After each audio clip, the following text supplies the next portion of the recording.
필립 얀시의 그 놀라운 하나님의 은혜라는 책 안에 우리 고돈 맥도날드 목사님의 그 인용이 나오는데, 웬만한 일에는 세상도 교회 못지 않거나 교회보다 낫다. 집을 지어주고 가난한 자를 먹여주고 아픈 사람 고쳐주는 것은 굳이 교인들이 아니어도 할 수가 있다. 그 우리는 뭐 구제하고 여러 가지 하는 것이 있지만 몰몬 교회의 구제 못 따라갑니다.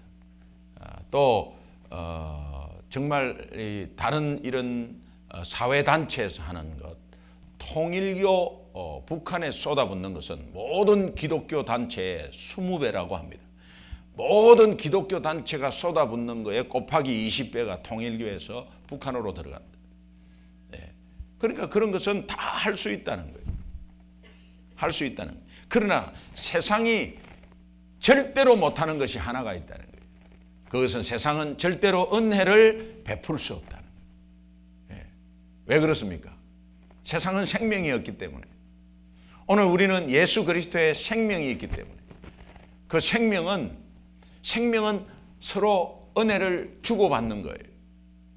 그래서 예수 그리스도 때문에 우리가 어떠한 풍랑이 일어도 안전한 포구가 되고, 또 내 영혼이 아무리 고뇌도 편히 쉴 곳이 예수 그리스도인 줄 믿습니다.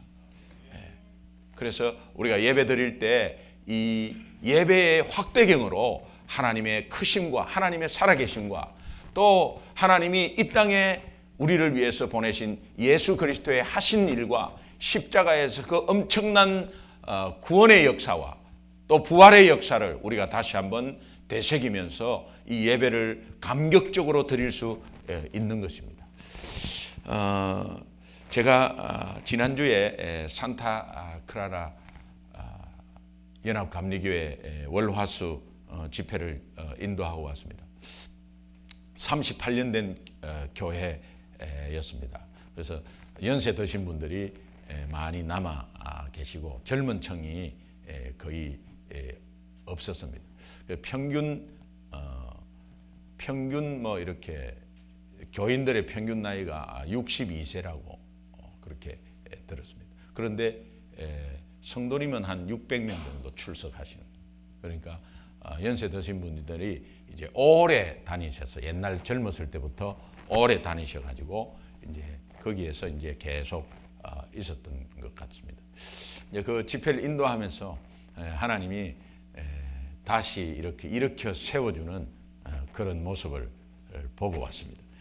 그런데 집회 인도하는 그 마지막 날에 제가 이렇게 헌신하는 기도를 하면서 같이 이제 우리가 부르짖으면서 기도를 했는데, 그때 주여 은혜를 베풀어 주옵소서, 주여 은혜를 베풀어 주옵소서, 이 삼창을 하게 됐습니다. 그래서 손을 다 들고 이제 제 기도를 우리 삼창을 따라하면서 우리가 기도합시다. 그래서 주여 은혜를 베풀어 주옵소서, 주여 은혜를 베풀어 주옵소서, 주여 은혜를 베풀어 주옵소서 하는데요, 갑자기 제가 눈물이 나오는 거예요. 주여 은혜를 베풀어 주옵소서 하는데 그 강사가, 집회 인도자가 갑자기 눈물이 나는 거예요. 그래서 막 눈물이 정말 앞을 가리지 않게 그렇게 눈물을 흘렸습니다. 제가 집회 인도하면서 처음이었습니다. 그렇게 눈물이 나는 거 있죠. 잠시 스쳐 지나가는 것은 주여 은혜를 주옵소서 하는데, 지금까지 하나님이 은혜를 주신 것에 그냥 필름같이 쫙 지나가면서 그 은혜를 마음껏 누리지 못한 그 죄스러움, 또 항상 은혜를 주시고 계시는 그 하나님을 다시 한번 생각하면서, 내가 여기에 설 수 없는 이 자리인데, 내가 지금까지 올 수 없었는데, 여러 가지 많은 생각들이 교차하면서 눈물이 왈칵 쏟아졌습니다. 그런 가운데서 제가 설교 준비를 대략 한 50% 이렇게 진행하고 있었던 것을 제가 지금 확 바꾸게 되었습니다. 그래서 한 주간에 제가 느꼈던 그 하나님의 은혜, 또 은혜에 대해서 우리가 얼마나 누리고 그것을 하나님이 베풀어 주신 것에 늘 감사하고 그 은혜 가운데서 하나님이 주신 은혜를 손으로 어떻게 다 헤아리겠어요.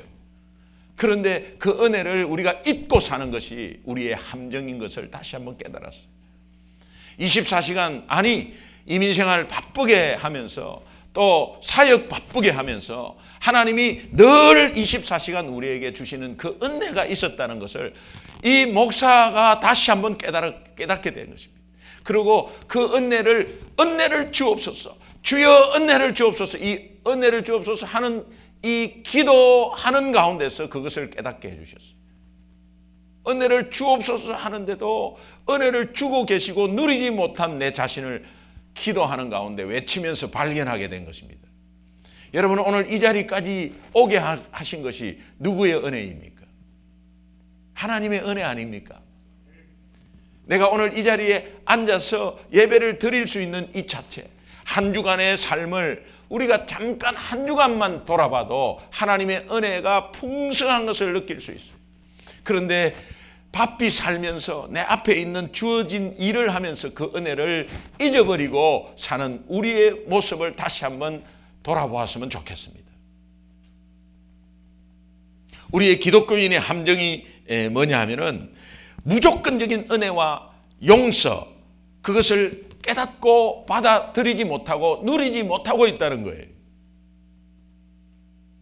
그것을 누리지 못하니까 옆에 사람과 은혜를 나누지를 못하고 있는 거예요.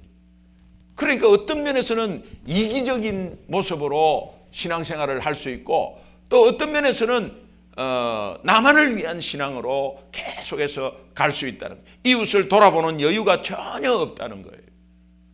세상의 작은 천국인 교회마저도 정말 돌아볼 여유가 없이, 그 은혜라는 것은 하나님이 교회를 통해서, 하나님이 예수 그리스도 통해서 하나님이 우리에게 주시는 위대한 특권이고 위대한 선물인데, 그것을 누리지 못하고 있다면, 교회마저도 그것을 누리지 못하고 있다면, 은혜를 찾아서 교회로 오시는 분에게 우리가 어떻게 은혜를 전달할 수 있고 어떻게 은혜를 나눌 수 있겠습니까? 다시 한번 제가 주님의 은혜를 한번 생각하는 귀한 기회가 됐습니다. 고통 가운데서 나를 위해서 목숨을 던지신 그 예수님, 특별히 교통사고 정면 충돌을 통해서 저를 살리시고 또 우리 가족의 생명을 다 살리신 그 예수님, 다시 한번 생각하게 되었습니다. 어떻게 목사가 되어서 여러분 앞에 설 수 있겠습니까? 또 목사가 되었어도 어떻게 하나님의 은혜 아니면은 오늘 이 자리가 어떻게 있겠습니까? 그것을 다시 한번 생각하면서 하나님의 은혜에 감사했습니다. 감사하죠? 옆에 분하고 한 번만 우리 인사합시다. 좀 심각한 얼굴 하지 말고 활짝 웃으시면서 너무 감사합니다. 너무 감사합니다. 너무 감사합니다.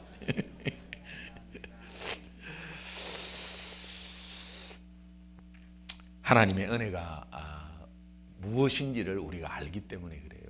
또 우리가 지금 깨닫지 못해도 주신 은혜를 묵상하면 그 은혜가 어떤 은혜인지를 우리가 알기 때문에 그래요. 그래서 우리가 하나님께 은혜를 다시 구하는 거예요. 은혜 없이는 이 땅을 한시도 살 수 없습니다. 세상 사는 사람들은 이 은혜를 모르고 삽니다. 모르고 사니까, 은혜라는 것을 모르고 사니까 그 속에 은혜라는 것이 없어요. 은혜를 베풀 수도 없고 나눌 수도 없어요. 내가 내 가진 것을 좀 나눌 수 있겠죠. 옆에 사람이 불쌍해서, 아니면은 내가 옛날에는 못된 짓 많이 하고 착취하고 해서 벌은 돈, 이제 내가 내 마음속에 양심에 그냥 그래 내가 좀 가졌으니까 이제는 좋은 일을 한번 해보자 해서 베풀 수는 있겠죠. 그러나 은혜라는 것은 무조건적인 사랑 가운데서 같이 나누는 것이기 때문에 이것은 세상이 감당할 수도 없고 세상이 할 수도 없는 그런 하나님의 사랑입니다. 그래서 우리가 은혜를 베풀어 달라고 기도하는 이 기도할 때도 벌써 이미 은혜가 우리에게 왔고 그 은혜가 나에게 24시간 주어졌다는 이 사실을 다시 한번 깨닫게 될 수 있습니다. 오늘 우리가 먼저 기도해야 될 것이 주님 은혜를 허락하여 주옵소서. 은혜를 베풀어 주옵소서. 여러분 한번 따라합시다. 주님 은혜를 베풀어 주옵소서. 여호와여 은혜를 베풀어 주옵소서. 이 기도가 우리에게 필요한 것입니다. 오늘도 여러분 가운데서 정말 이런 기도하는 가운데 마음이 찡한 분이 계실 것도 같습니다. 이 다윗이 본문을 보면 다윗이 굉장히 몸이 아팠어요. 몸이 굉장히 아프고 심지어는 주변 사람들 자기를 따르던 부하와 가까운 친구들이 다윗이 악한 병이 들어서 죽을지도 모른다고 사실 죽었으면 좋겠다는 바람으로 말하고 있는 것을 들었어요. 이것이 다윗에게 굉장히 상처가 되었습니다. 그 상처가 되어서 주저앉아 있지 않고 다윗은 하나님의 은혜를 아는 사람이기 때문에 그 어려운 상황에서 기도를 하나님 저 사람한테 상처를 받았습니다. 그래서 저 사람을 어떻게 해 주십시오. 아니면 이 어려운 상황 가운데 이 상처에서 벗어나게 해 주십시오. 이렇게 기도를 하지 않고 다윗은 여호와여 은혜를 베풀어 주옵소서 이렇게 기도를 했습니다. 어떠한 어려운 가운데서도 그 어려움을 해결해 달라고 하는 것보다 은혜를 베풀어 주옵소서. 그것은 무엇입니까? 우리 삶 가운데 어려운 가운데 하나님의 은혜가 있으면 문제는 문제가 아니라는 것을 하나님이 말씀해 주고 있는 거예요. 우리가 이 기도가 굉장히 필요합니다. 사람마다 다 연약한 부분이 있고 약함이 있습니다. 실수함이 있습니다. 또 받은 상처들이 다 있습니다. 그럼에도 불구하고 은혜를 베푸시는 주님을 바라보면서 주여 은혜를 베풀어 주옵소서 간절하게 이렇게 간구하는 그 마음 자체가 은혜요. 또 주님이 그것을 듣고 응답해 주는 것에 또 기대를 하는 그 자체도 은혜 아니겠습니까? 그러나 주님이 그 기도의 응답에서 우리에게 많은 은혜를 쏟아붓고 있는 것이 그것을 깨닫는 것이 은혜 중에 또 은혜 아니겠습니까? 하나님께서 우리에게 은혜를 베푸시는 것. 여러분 은혜라는 말을 다시 한번 생각해 보면 실수했고 잘못했고 마음 아픈 상처가 많고 몸이 아프고 여러 가지 환경이 안 좋아도 끝까지 하나님은 우리를 사랑으로 품어주고 다시 붙들어주고 다시 치료하여주고 다시 세워주는 것, 이것이 하나님의 은혜라고 합니다. 이 은혜는 오직 예수 그리스도를 통해서 우리에게 주신 하나님의 사랑 외에는 설명할 길이 없고 기독교인들만이 사용하는 특별한 단어입니다. 오늘 우리에게 이 은혜가 필요합니다. 여러분 이 짧은 시간에 이 예배 시간에 하나님의 깊은 은혜를 묵상하면서 또 하나님의 깊은 은혜가 나에게 내 삶 속에 분명히 있다는 것을 다시 한번 발견하는 시간 되시기를 주님의 이름으로 축원합니다. 시편 41편을 읽으면서 우리가 다윗에게 받는 교훈들이 몇 가지 있습니다.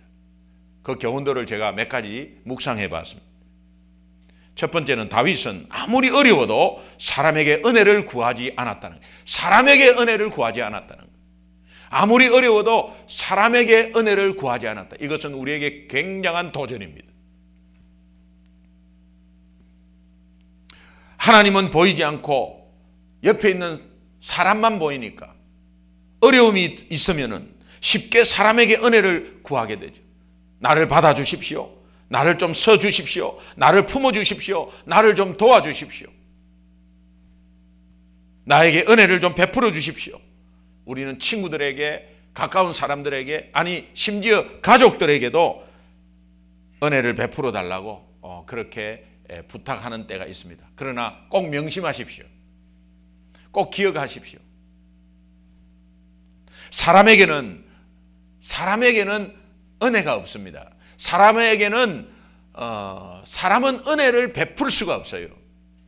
사람은 자기 힘으로 옆에서 옆 사람에게 그 은혜를 베풀 수가 없어요. 이것은 뭐냐? 무조건적인 사랑을 사람은 할 수가 없습니다. 우리가 이것을 깨달아야 합니다. 괜히 바랬다가 상처받는 거 아니에요. 미국에 처음 와가지고 한국적인 상황이죠.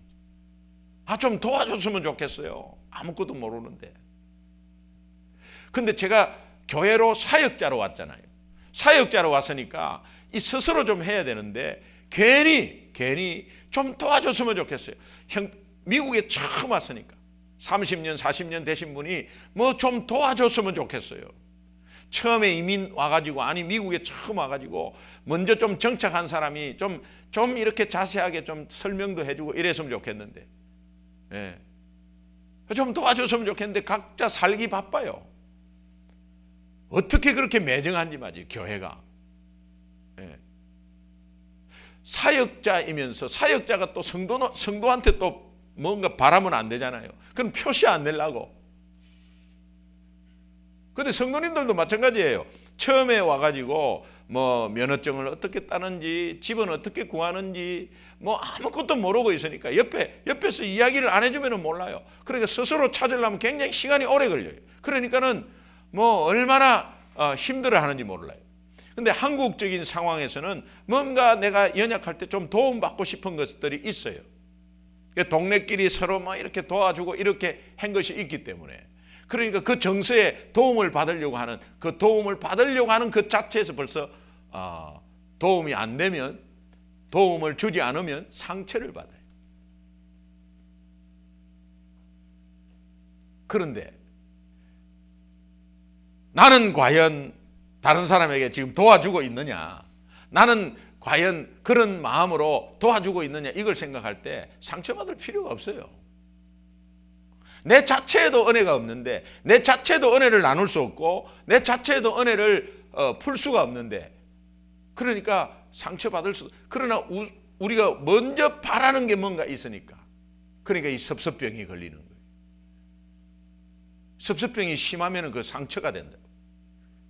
그러니까 뭔가 바라는 것이 굉장히 중요한데, 우리는 오직 예수 믿는 우리는 오직 주님 바라보고 주님께 은혜를 구해야 합니다. 사람에게 은혜를 바라지 마십시오. 바라다가 바란 만큼 상처받아요. 어떻게 나한테 저럴 수 있겠나, 이렇게 해요. 그냥 우리는 예수 믿는 자는 그저 주는 것입니다. 그런데 주고 나면 뭔가를 바라지 마세요. 그것은 선물이 아니고 은혜가 아니에요. 은혜는 그냥 무조건 값없이 주는 거 아니에요. 그런데 내가 교회에서도 막 잘해줘요. 잘해줄 수 있어요. 그런데 그분이 은혜가 없는 것을 보면 잘해줍니다. 그러면 이거 은혜를 베풀었느냐? 잘해줍니다. 그러고 나서 나중에 어떤 마음이 오느냐? 내가 그렇게 잘해줬는데 그 인간이 내한테 그럴 수 있어, 이렇게. 그 은혜가 없는 분이었어요. 그러나 여러분, 사람은 은혜가 없습니다. 은혜가 없습니다. 여러분, 남한테 그렇게 바라지 마시고 나를 바라보세요. 나를 바라보면 나도 그런 걸 없다는 걸 깨달으면 그게 문제가 별로 없어요. 또 그 사람을 탓할 필요가 없습니다.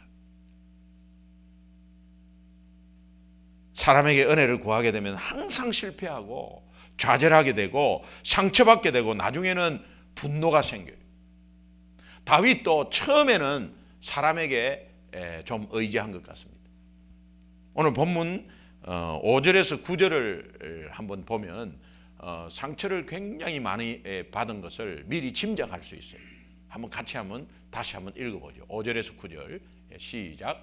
나의 원수가 내게 대하여 악담하기를 그가 어느 때에나 죽고 그의 이름이 언제나 없어질까 하며, 나를 보러 와서는 거짓을 말하고 그의 중심에 악을 쌓았다가 나가서는 이를 널리 선포하며, 나를 미워하는 자가 다 하나같이 내게 대하여 수건거리고 나를 해하려고 꾀하며 이러기를 악한 병이 그에게 들렸으니 이제 그가 눕고 다시 일어나지 못하리라 하며, 내가 신뢰하여 내 떡을 나눠 먹던 나의 가까운 친구도 나를 대적하여 그의 발꿈치를 들었나이다. 저런 사람들한테 다윗이 처음에는 의지한 것 같아요. 그런데 병문안 와가지고 곧 낫게 될 거예요. 곧 일어날게 될 거예요. 너무 걱정하지 말아요 하는 거 싹 돌아가서 곧 죽게 될 거야. 그렇게 이야기한다는 거예요. 여러분 동종업체에 있는 사람들 만나가지고 좀 안 되면은 잘할 수 있어. 내가 이런 방법 가르쳐 줄게. 잘할 수 있어 이러지만은 돌아서서는 그거 빨리 망했으면 좋겠다고. 그게요. 그 사람이 나쁜 게 아니에요. 사람은 다 그런 거예요. 왜 그렇습니까? 나도 그런 마음이 있지 않습니까? 사람은 다 그 사람이 나쁜 게 아니에요. 그렇게 생각한다고 그 사람이 나쁜 사람이 아니에요. 그런데 왜 그렇습니까? 나도 그렇습니다. 나도 그런 생각을 중간에 하고 있지 않습니까? 중간에요. 저 캐나다에 제가 집회를 옛날에 집회를 가가지고 옆에 교회가 하나가 없어지게 됐어요. 없어지게 됐는데 제법 큰 교회였거든요.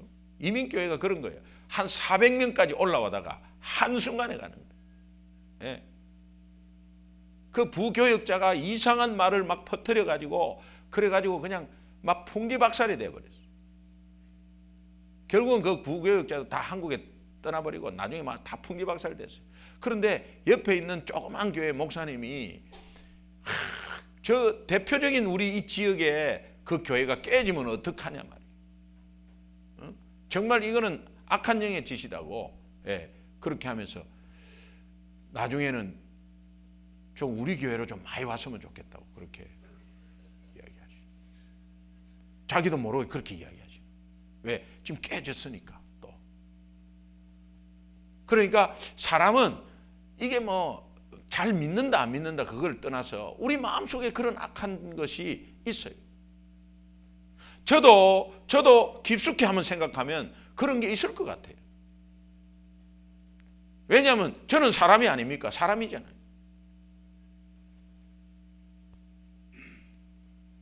다윗은 사람에게 의지한 결과 큰 실망을 했습니다. 큰 실망을 하고 주변 가까이 사랑하는 부하요 친구인 줄 알았는데 자기가 위중한 병에 걸리고 나서 보니까 그들이 다 원수였습니다. 자기가 죽기를 바라는 사람이더라는 그 다른 사람들 그 눈에 그렇게 위로를 하고 병문안 오놓고 돌아가서 그 말을 들었을 때 다윗의 상처는 얼마나 컸겠어요.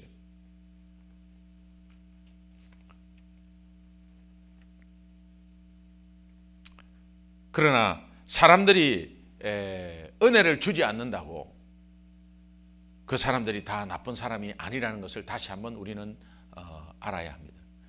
왜 그렇습니까? 우리도 그들과 똑같기 때문에.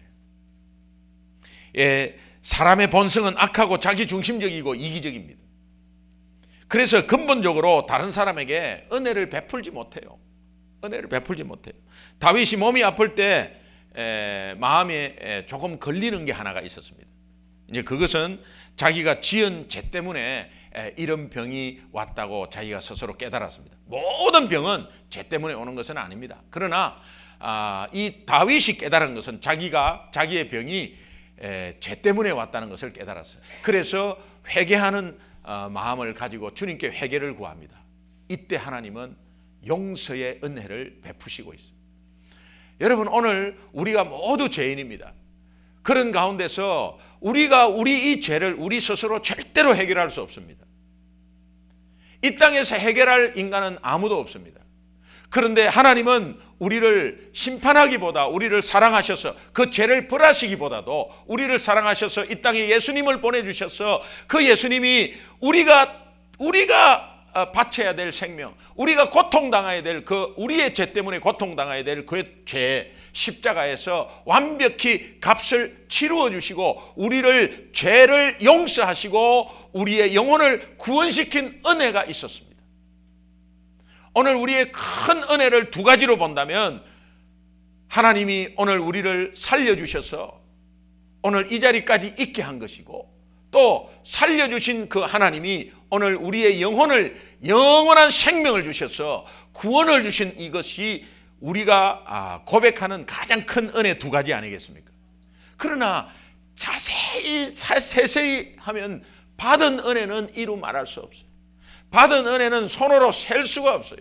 하나님이 늘 우리에게 함께 하셔서 우리를 지키시고 인도하시는데 넘어지고 자빠지도 세워주시고 부족하고 실수하고 잘못하고 약간 어긋나도 하나님은 기다리시고 끝까지 우리를 품어주시고 우리를 사랑하시는 그 은혜를 다시 한번 생각하는 귀한 시간이 되기를 주님의 이름으로 축원합니다.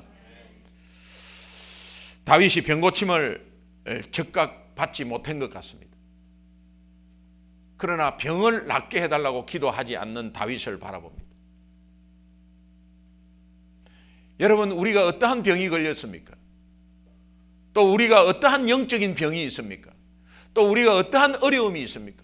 어떠한 고난 가운데 있습니까? 그 고난을 해결해 달라고 기도하는 것보다 오늘 이 예배 시간을 통해서 다시 한번 깨닫는 것은 우리 삶 가운데 하나님이 주시는 은혜를 깨닫지 못하고 누리지 못하고 바쁜 가운데서 이민생활하는 우리에게 오늘 이 시간을 통해서 하나님은 내가 너에게 준 은혜를 생각해라.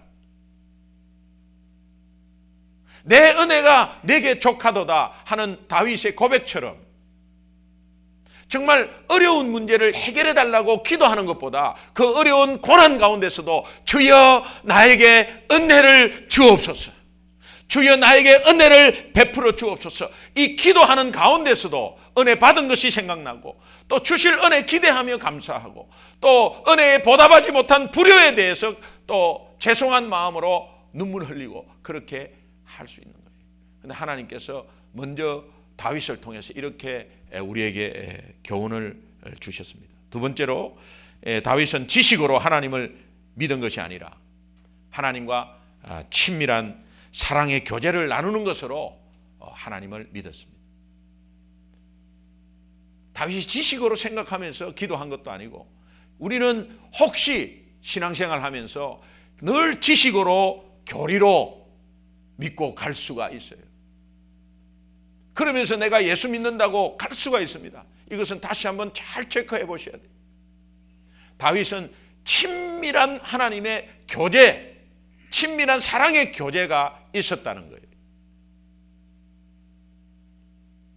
다윗이 소년일 때 들판에서 양칠 때 사자와 곰들이 양들을 공격할 때 하나님이 그것을 지켜주셨습니다. 밤하늘에서 찬송을 부르는 어린 다윗을 한번 상상해 보십시오. 사실은 얼마나 외로웠겠습니까? 얼마나 무서웠겠습니까? 그런데 피리로 하나님께 찬양하고 또 목소리로 하나님께 그 별 반짝반짝하는 그 밤하늘에서 누워서 하나님을 찬양하는 그 모습이 진정하게 하나님과 교제하는 것 아니겠어요? 하나님이 자기를 지키시고 인도하시고 자기가 연약해도 소년이라도 하나님께서 자기와 함께 하시는 것을 깨닫는 그 다윗을 한번 상상해 보십시오. 다윗은 하나님을 사랑한 사람입니다. 여러분, 하나님을 믿는 것과 하나님을 사랑하는 것은 조금 다른 것 같습니다. 하나님을 사랑하는 사람은 어떠하게 용맹이 있는 것이 아니라 하나님을 모욕하고 하나님에게 좀 뭔가 욕되게 하는 것은 하나님을 사랑하는 자라면 자기의 마음에 가만히 있을 수 없어요. 그러니까 그것에 대해서 예수 이름으로 대결하셔야 돼요. 불의에 대해서 내가 막 화를 내는 것이 아니라 예수 이름으로 대결하셔야 돼요. 오늘 세상의 유혹은 하나님과 반하는 것입니다. 그러니까 하나님을 사랑하는 자는 세상 유혹에 예수 이름으로 대결해야 돼요. 가만히 있으면 안 되는 거예요. 또 죽어져가는 영혼을 바라봤을 때 하나님 아버지의 마음을 알고 하나님을 사랑하는 사람 같으면 그 영혼을 살리려는 예수 이름으로, 아니 복음으로 정말 정복할 수 있는 이 마음이 가지셔야 돼요. 이 마음을 가지셔야 돼요. 하나님을 믿는 것, 하나님을 사랑하는 것은 조금 다릅니다. 여러분, 하나님을 사랑하는 어린 아이들이 어른들이 이해 못할 방언을 하는 것을 봤어요. 어떻게 6살, 7살짜리가 두 손을 들고 막 눈물 흘리면서 기도합니까? 걔가 무슨 죄를 많이 지었습니까? 그런데 왜 눈물을 흘리면서 기도합니까? 어린 아이가 심령이 성령께서 터치하니까 얘가 방언이 터져버리는 거예요. 저는 교회 학교에서 수련회 할 때 그 모습을 봤어요. 어른들의 머리로는 도저히 이해가 안 되는 거 아니에요. 오늘 하나님의 역사 가운데 우리가 볼 수 있는 기적들 가운데 도저히 해결 안 되는 게 너무 얼마나 많습니까? 전혀 앞이 안 보이는데 그냥 집회 한번 참석해서 예수 믿겠다고 손드는 가운데서 눈을 뜨는 것은 도저히 상식적으로는 이해가 되지 않습니다. 이런 것들이 하나님의 은혜예요. 그런데 이런 은혜들이 우리가 모르는 은혜 가운데 24시간 계속해서 하나님은 이루고 우리에게 베풀고 있다는 사실이에요. 24시간. 그래서 예수님과 친밀한 교제를 나누면 내가 은혜 가운데 푹 젖어 있다는 것을 깨닫게 돼요. 여러분, 24시간 예수님과 친밀한 교제를 나누시기 바랍니다. 예, 어떻게 나눠요? 친밀한 교제를 어떻게 나눠요? 자나깨나 예수 생각이죠. 자나깨나 예수님 생각하는 거예요. 제가 특별 새벽 부흥회 때 이런 말씀 드린 적이 있습니다. 하루 세 끼 누구와 밥 먹습니까? 하루 세 끼를 늘 같이 밥 먹는 사람, 굉장히 친한 사람이고 굉장히 편한 사람이고, 하루 세 끼를 이거는 부부 간에도 잘 안 돼요. 하루 세 끼를 어떻게 밥을 같이 먹습니까? 그리고 밥 먹는 사람이 벌써 마음에 안 들면요, 체합니다. 벌써 먹다가 체합니다. 그런데 친밀한 관계가 있으면 그 밥을 하루 세 끼 먹는데, 주님이 우리와 함께 거하고 있을 때 주님과 하루 세 끼 밥 먹자, 그것은 주님과 굉장히 친밀한 관계라는 뜻이에요. 늘 예수님 생각하는 거예요. 아침에 자고 일어나면 오늘 하루도 허락하신 그 예수님을 한번 생각해 보는 거예요. 내가 새벽 4시에 심장마비로 죽을 수 있습니다. 눈 뜨고 잘 때 일어나지 못하는 수가 있어요. 그러나 내가 눈 뜨고 일어날 수 있고, 또 오늘 하루를 허락하신 것, 안 믿는 자도 일어나고 다른 종교도 다 일어나고 하는데 그 사람들은 일어나서 바로 그냥 일 나가지 않습니까? 그런데 하나님 은혜에 젖어 있고, 분명히 우리가 모르는 부분이 있지만 24시간 하나님은 은혜를 쏟아 부어주고 있어요. 그러면 우리가 느끼려면 예수 생각하는 거예요. 아침에 일어나서 나를 이렇게 세워주시고 오늘 24시간을 허락하신 예수님을 한번 생각해 보는 거예요. 또 특별히 운전하고 운전대를 붙잡아 주셔서 내가 운전 잘해서 왔단 말이죠. 앞에 졸고 오는 차가 중앙선을 넘어버리거나 아니면 경찰에 쫓기는 차가 신호 위반하고 내 차 받아버리면 끝나는 거 아니에요. 내가 아무리 잘해도. 그러니까 하나님의 은혜는 오늘 우리가 어떤 사업을 하더라도 내가 아무리 잘해서 안 됩니다. 안 됩니다. 하나님이 여건 환경을 꽉 주장하고 또 나에 맞도록 포커스를 맞추어서 나를 인도하고 세워주는 그 은혜가 있기 때문에 오늘 하루도 온전히 지낼 수 있는 겁니다. 우리 식구들 보십시오. 내가 옆에서 따라다니면서 뭐 지키고 있습니까? 뭐 합니까? 우리 아이들 다 각자 있지만은 하나님의 은혜 가운데 그 아이들을 지키고 있는 것들 우리가 전혀 깨달을 수 없는데 그 아이에게도 엄청난 은혜가 가고 있다는 것을, 이것을 다시 한번 우리가 누리고 깨닫고 할 때 오늘 굉장히 풍성하게 되는 거예요. 삶이 얼마나 풍성하게 되는지 몰라요.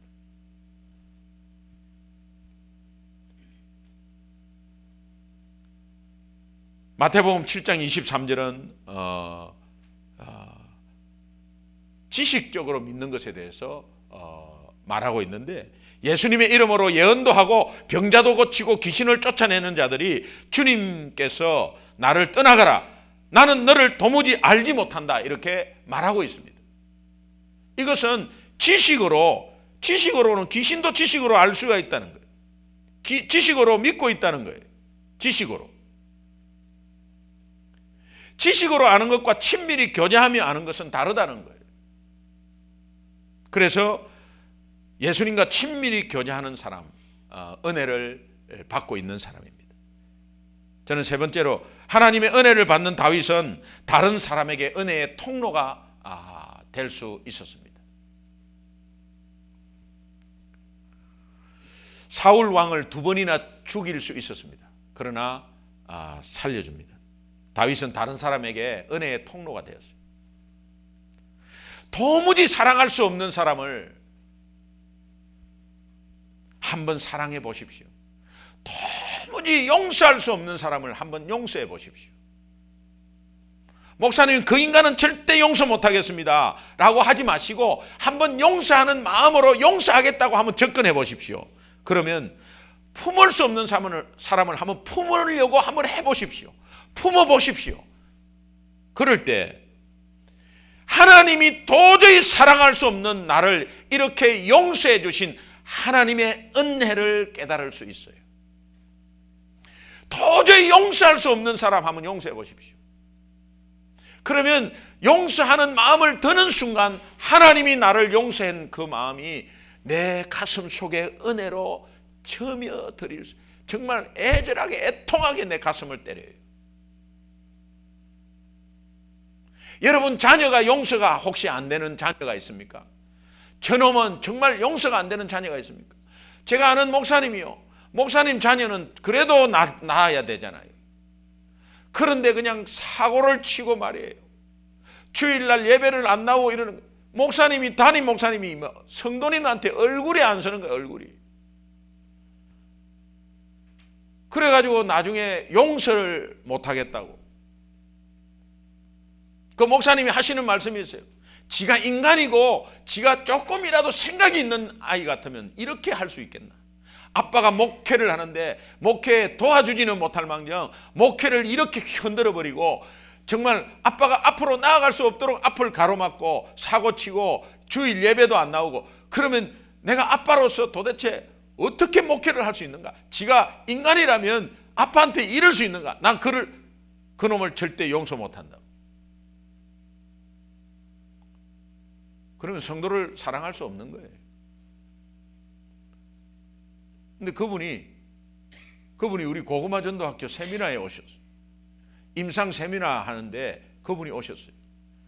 그리고 복음을 되새기는데 이분이 막 통곡을 하는데, 아니 세미나 왔는데, 이 부흥회도 아니고 세미나 왔는데 통곡을 하는데, 그래가지고 그 같이 나누어 그 테이블에서 나중에 나누는 내용을 들어보니까, 그래 그 자식한테 도저히 내가 용서를 못했는데 탁 말씀 듣는 순간 한순간 터치한 겁니다. 그래서 하나님의 그 자식을 용서하겠다, 그래 이제 내가 용서해야지라는 마음을 딱 품는 순간 하나님이 자기 자신을 통해서 용서한 그 은혜가 확 밀려오더랍니다. 이거는 뭐 누구나 깨달을 수 있는 거지만 어느 순간에 터치하는 거예요. 그래서 그냥 대성통곡을 한 거예요. 은혜가 없이 냉랭한 사람은 저거 미쳤다고 하겠지. 그러나 그분은 그냥 그렇게, 그래서 전부 다 이야기를 듣는 가운데 나중에 마치는 마지막 날 나오셔서 간증을 하는데 얼마나 큰 은혜를 주었는지 몰라요. 은혜의 통로가 된 것입니다.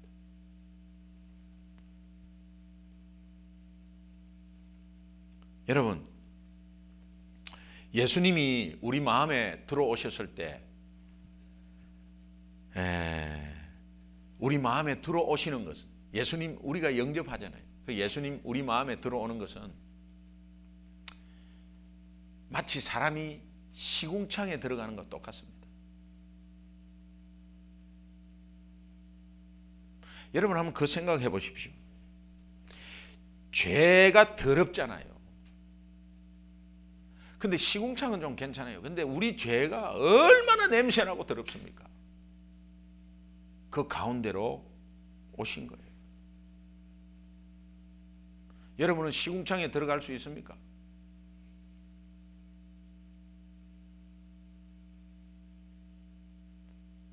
그럼에도 그럼에도 불구하고 하나님은 우리 가운데 오셨어요. 죄를 용서하고 구원받은 하나님의 자녀가 또 죄짓고 또 갓길로 가고 또 자기 멋대로 하고 그렇게 해서 하나님의 반하는 불순종으로 가고 있는 그 속에서도 하나님은 함께 계세요. 돌아서면 감사하고 돌아서면 미안하고 돌아서면 죄송하고 돌아서면 감사하고 이 은혜를 받은 우리가 어떻게 통로가 되지 않을 수 있어요?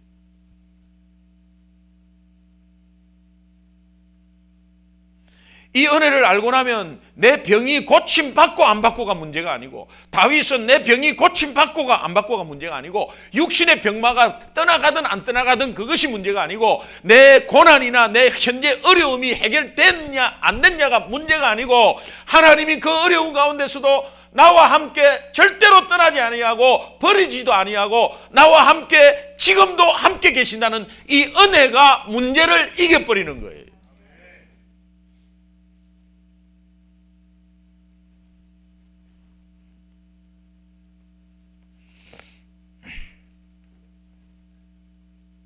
예수님은 우리의 피난처고 요새십니다. 우리의 구원자이십니다. 우리의 주인이십니다. 정말 나는 죽고 예수로 사는 인생 되시기를 주님의 이름으로 축원합니다. 이번 한 주 내내 예수님 부르면서 이 기도를 한번 해보십시오. 어떤 고난이 오도 어떠한 어려움이 와도 사랑과의 어떠한 상처가 와도 어떠한 일이 잘 진척이 되지 않고 답답해도 어떠한 것에 경제적인 어려움이 와도 주여 은혜를 베풀어 주옵소서. 이 기도를 한번 해보십시오. 그러면 여러분 가정과 기업과 자녀들에게 하나님께서 주시는 은혜 위에 은혜의 충만함을 깨달을 수 있을 것입니다. 지금까지 주신 은혜 가운데서도 풍성하게 내가 지냈다는 것을 알 수 있을 겁니다. 하나님 나를 왜 여기로 보냈나요? 내가 왜 이 일을 하나요? 도대체 이 삶이 무엇입니까? 하나님 내가 꼭 이 일을 해야 됩니까? 도대체 하나님 계시는 거예요? 안 계시는 거예요? 이런 것보다 하나님 은혜를 주옵소서, 은혜를 주옵소서, 은혜를 주옵소서 하면 지금까지 하나님이 주신 은혜 가운데서 나를 구원하신 그 구원의 은혜를 원천으로 해서 얼마나 많은 은혜들이 내가 잊고 살았나에 대해서 다시 한번 우리를 깨닫게 해 주실 것입니다. 한 주간에 은혜 위에 은혜 넘치는 한 주가 되기를 주님의 이름으로 축원합니다. 기도하겠습니다. 하나님 감사합니다.